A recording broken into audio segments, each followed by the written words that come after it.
Mic ले लीजिए। वैसे तो आपकी आवाज ही बहुत बुलंद है। जब आप रेड कार्पेट से आ रहे थे तो मैं आपको देख रहा था कि जैसे लग रहा कि अब बस शपथ ही लेनी है ना। शपथ तो अब कहीं कर लेंगे। कहीं कर लेंगे? कर लेंगे शपथ। अच्छा, हाँ। तो चुनाव कहां से तय कर रहे हैं इस बार लड़ने? चुनाव तो लड़ेंगे, उनके तो तय हो रहे चुनाव, सारे एंकरों के तय हो रहे। एंकरों के सारे तय हो रहे हैं? तय हो रहे, सारे एंकर चुनाव लड़ेंगे, सारे चैनलों के एंकर अब की बार चुनाव लड़ेंगे। अगर अब के भी ना लड़ पाए ना तो फिर नहीं लड़ पाओगे। जो सो रहे थे वो उठ जाएं। मैं कह रहा था कि वो बड़े मजेदार आदमी हैं। तो एंकर चुनाव लड़ने वाले इस बार? बिल्कुल पक्के प्रवक्ता बढ़ रहे। और अभी तो किसी एंकर पे आप बहुत गुस्सा हो रहे थे, पता नहीं क्या क्या कह रहे जा रहे थे। भाई हमने कहा कि कुछ चैनल है वे हमारे खिलाफ दिखाते हैं। हमने कहा भाई आपको इंटरव्यू नहीं देना, आप अपने चैनल में बात कर लो। और कह ले नहीं वो देना पड़ेगा इंटरव्यू देना पड़ा। अबे नहीं दे रहे, हमारा आपका तालमेल नहीं खा रहा तो भाई हम हाथ जोड़े तुम्हारे सामने ना लो। कह लेगे ना इंटरव्यू दो, अजीब बात है भाई। ये वही बात है कि प्रधानमंत्री जी कह रहे हैं मान जाओ भाई, अब तो हो गया, अब तो जाओ ना घर, वापस तो ले लिए, चले जाओ चले जाओ। नहीं जाएंगे, नहीं अभी तो ऐसे कैसे चले जाएंगे? ऐसे कैसे चले जाएंगे? कैसे ऐसे कैसे चले भाई? उन्होंने कहा अब तो मान लिया मैंने। हाँ ठीक है। उन्होंने एमएसपी पे पीएचडी कर रखी, ये तो शायद किसी को नहीं पता होगा। प्रधानमंत्री जी ने जब वे मुख्यमंत्री थे गुजरात के, एमएसपी पे 2011 में पीएचडी की। हाँ वो कमेटी याद है। उस कमेटी की रिपोर्ट में उन्होंने ये कहा कि एमएसपी गारंटी कानून बनना चाहिए। और जब उन्होंने कहा तो आज वे जज बन गए, उन्होंने वकालत भी उसी पे ही करी। उन्हीं के कोर्ट में इत्तेफाक देखोगे, उन्हीं के कोर्ट में फैसला चला गया। वे ही उसके जज हैं, वे ही उस टाइम पे वकील थे, उन्हीं की पीएचडी है। तो अपनी सारी चीजों को लागू कर दो, क्यों देश की जनता को दुखी कर रहे? अगर मैं एमएसपी फसल ये तो सब पूछेंगे, लेकिन एक बात बताओ राकेश जी। तो पूछो। 26 नवंबर 2020 हाँ यही समय था, इसमें बैठे थे। उससे पहले की जिंदगी और अब रेड कारपेट की जिंदगी में फर्क तो कुछ आ गया है।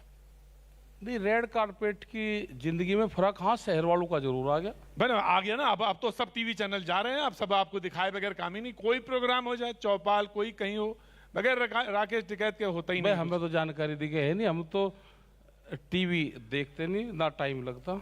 और लेकिन टीवी में आप ही चलते हो। पता नहीं, हमें जानकारी नहीं। अरे यही तो मैंने कहा, बड़े भोले भाले हैं। ना हमें जानकारी नहीं। अरे भाई टीवी तो कलयुग का भगवान है। अच्छा, हाँ टीवी कलयुग का भगवान है। अच्छा कैसे? अरे ये कलयुग चल रहा है तो टीवी तो भगवान है ही आजकल का। जैसे? अरे जैसे तो टीवी तो भगवान है, जो कुछ दिखावे उसी की बात जनता बांधे। गजब है भाई। और अगर वो ना दिखाए तो बात सही, गलत सही नहीं, जो वो दिखाए वही सही। अच्छा, जनता उसे ये तो कहते हैं। देखो टीवी अखबार, आज भी लोग ये हैं कि वो ये कहता है कि मैंने अखबार में खबर पढ़ी, ये बिल्कुल सच है। गांव के लोग सभी लोग लड़ते हैं कि नहीं अखबार की खबर सत्यता है, बिल्कुल सही है, अखबार में खबर है। तो जब ये तो भगवान है, हम तो सत्यता मान रहे हैं उसको। हमने कहा कि टीवी कोई खराब चीज होती है, हमने तो भगवान कहा।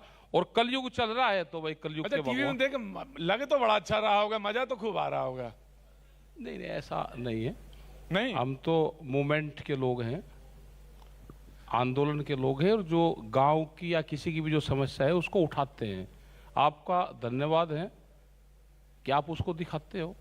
नहीं, आपने जो संघर्ष किया, जो आपने लड़ाई लड़ी, वो छोटी लड़ाई थोड़ी ना थी। पूरे देश भर में किसान होने लगा, ये सारे लोग। इसमें कई साल लगे। हमने ये था कि सरकारों के दिमाग में से किसान शब्द ना निकले।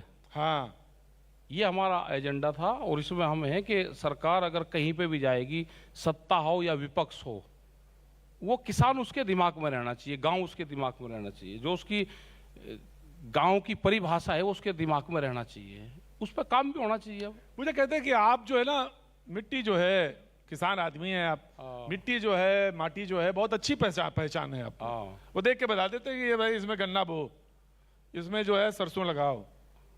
क्लाइमेट के हिसाब से, क्लाइमेट के हिसाब से, क्लाइमेट इंडस्ट्रीज, वहाँ क्लाइमेट इंडस्ट्री उसके हिसाब से। तो यूपी में इस बार क्लाइमेट क्या चल रहा है? अब तो पॉलिटिकल भाषा का इस्तेमाल कर रहे हैं। हम अरे ना,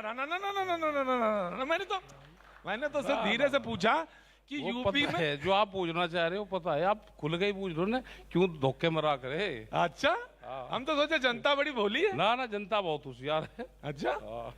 तो यूपी में क्या हो रहा है इस बार? यूपी में तो ठीक चल रहा। नहीं नहीं, ठीक तो चल रहा है। अब वो कोई वो प्रोग्राम का ऐड वाला वो थोड़ी ना जो क्या चल रहा है वो आप बताओ, हम ये चल रहा है। और ये बताओ यूपी में सरकार किसकी बन रही है? अच्छा, हम कोई सरकारों के एडवाइजर है क्या किसकी बनेगी? हमें क्या पता किसकी बन रही है। बता, मालूम तो है आपको? ना ना, तो अभी तो कह रहे थे हमें पता है सब। क्या ये तो जनता बता देगी। आपके मुताबिक इस बार चुनाव कहाँ जा रहा है? आपका किसी, आप चुनाव लड़ने के, हम तो चुनाव बीमारी है उसकी मतलब तरफ आप पैर के आपने तरफ देख लिया, जल देख हाथ जल गए आपके? हाथ जल गए हमारे हाथ। नहीं ना, मेरी बात को हाँ हाँ ना लगाओ कि नहीं, मतलब नहीं, जो लगा बातें नहीं दिए। करनी आप हमसे। ये कहोगे कि आप चुनाव लड़े और आपको वोट नहीं मिली। हम चुनाव लड़े, हमें जनता ने वोट नहीं दी, ने कहा कि चुनाव मत लड़ना, आंदोलन करो। अच्छा, सब कुछ सीख साख के आते बोले ये सवाल ये आएगा तो हम इसका बता जवाब यही दूंगा है। ना, हाँ। आपके पास में भी 4-5 नहीं हम ये कह रहे हैं कोई बात नहीं, कितना चुनाव हार जाए, लेकिन राकेश टिकैत तो अब नाम है, बच्चा बच्चा जान रहा है। हमें चुनाव नहीं लड़ना, लड़ना ही नहीं ना। और आपको उठना भी नहीं है वहां से। कहाँ से? अरे जहां बैठे हैं। नहीं नहीं, हम तो उठ जाएंगे ना, जो इशू है उन इशू पे बातचीत हो जानी देखिए, चाहिए। सबसे बड़ी बात जो थी उन्होंने मान ली। अब उन्होंने कोरोना, आप कहिए हाथ जोड़ लें। कोरोना हाँ। एक बीमारी थी देश में। 3 काले कानून भी एक बीमारी थी। क्या कोरोना देश से खत्म हुआ? देश से बीमारी खत्म होगी? अस्पताल बंद हो गए? ये भी एक बीमारी थी, ये खत्म होगी, दफन हो चुकी है जमीन के अंदर। देश में से किसान की बीमारी खत्म नहीं हुई, उस पर बातचीत हो जानी जरूर चाहिए। अब तो ओमिक्रॉन आ गया है। आएगी, वो भी एक किस्म की बीमारी है, तो सरकार के एजेंडे में रहने चाहिए। और अरे अब तो उड़ जाइए ना, बता रही है 15, ये तो ऐसे नहीं, बगैर सरकार से बात करे, बगैर जो हमारे इशू हैं उनके समाधान के बगैर वहां से किसान जाने वाला है नहीं। ये माने कि अब आंदोलन जो है लखनऊ फिर पटना, मतलब जो भी समस्या होगी, कोई हम ये भी नहीं कि परमानेंट हमारा धंधा ये है, ये थोड़ा हमारा ये है। अच्छा कुछ लेकिन लोग देखो, देश में क्या है कि आंदोलन और आंदोलनकारी देश में रहने चाहिए, और वो निष्पक्ष हो पूर्ण रूप से। उसको किसी पार्टी पॉलिटिक्स से किसी को नीचा दिखाना, किसी को वो नहीं होना चाहिए। सरकारों से, कोई भी सरकार हो, आज जिसकी भी सरकार है, किसी भी स्टेट में हम सबसे जाकर बातचीत करते हैं इशू पे, वे अधिकारी बातचीत करते हैं। कोई हमारा उसमें ये नहीं कि हम किसी को दूसरे को लाभ दिलाने के लिए कर रहे, हम पॉलिसी बताते हैं और वो पूर्ण रूप से उस पॉलिसी पे सरकारें काम करती है। लोग ये कह रहे हैं कि राकेश जी तो यहाँ पे सुरक्षित हैं, लखनऊ नहीं जाते। योगी गए जी थे से, मीटिंग करके आए लखनऊ में। तो योगी जी से मुलाकात हुई आपकी? नहीं, अभी हमने 1 साल से मुलाकात नहीं उनसे करी। योगी जब जी से से? आंदोलन चल रहा है, हाँ। तो वो आंदोलन के प्रोटोकॉल में नहीं है कि हम किसी स्टेट के मुख्यमंत्री से इस दौरान मिले, तो इसलिए मुलाकात नहीं हुई। इसलिए नहीं करी। तो लखनऊ वैसे आपका आना जाना आना रहेगा, जाना आंदोलन रहता है। लेकिन वहाँ नहीं अभी करते। मीटिंग करिए लखनऊ में, अभी 22 तारीख की। योगी जी की जो है बड़ी कड़क, उनका जो पोस्चरिंग है, नाते लिहाजे सबका कड़क है, सबका कड़क है, मोदी जी भी और सबका कड़क है। हम भी इसी देश के बासिंदे हैं, सबका कड़क है। मतलब हटेंगे नहीं चाहे कुछ हो जाए। और ये इस बार बताया बड़ी घातक बीमारी है जो ये आई है, आ रही है जो अफ्रीका भाई में। आ रही है तो इंतजाम रखो, सरकार की जिम्मेदारी है इंतजाम रखने के। आंदोलन खत्म नहीं होगा, ना बीमारी के नाम पर होगा, ना लोग कहते कहीं हैं कि बस ये जो भोलापन दिखा देते हो ना कि बस गांव वाला जो कि हिसाब के भाई इंतजाम रखो, इंतजाम रखो। लेकिन इंतजाम रखो, अरे भाई बता भी तो रहे हैं आप ही को, तो करना तो आप ही को है, सचेत रहना है आपको। नहीं, हम तो सचेत है। हाँ। हाँ, सरकार सचेत रहे और जनता को सचेत रहना चाहिए, और जो एडवाइजरी है गवर्नमेंट की उसको फॉलो करना चाहिए। अब अगला स्टेप राकेश टिकैत जी का क्या होगा? नहीं, हमारा तो ये है कि सरकार बातचीत करके इस मामले को निपटाए। ये संघर्ष है, समझौते की तरफ आंदोलन जा रहा है, तो हम चाहते हैं कि सरकार अपना छल कपट द्वेष ये सब छोड़ के, सरकार है, सरकार बड़ी चीज होती है, अब उसको देश की मुख्य धारा में आना चाहिए, किसानों से बातचीत करनी चाहिए, जो उनके मसले हैं उसका समाधान करना चाहिए। पहली बार ये होना चाहिए कि न्योता देना चाहिए आपको बुलाने का। नहीं, बैठ के ही तो बात होगी भाई। आपके यहाँ पे आए तो बैठ के ही तो बात हुई, आपने बुलाया तो हम आए, तो बैठ के बातचीत होगी। तो हमने राकेश उनको टिकैत, चिट्ठी लिखी है। ये कहा जा सकता है राकेश टिकैत जी को अब न्योते का इंतजार है, उसके बाद ही ये चीजें समझौते भाई की तरफ बैठ के चली ही तो जाएंगी। होगी ना, टेबल पे ही तो बैठोगे, जब ही तो बातचीत होगी। जी। बहुत बहुत शुक्रिया।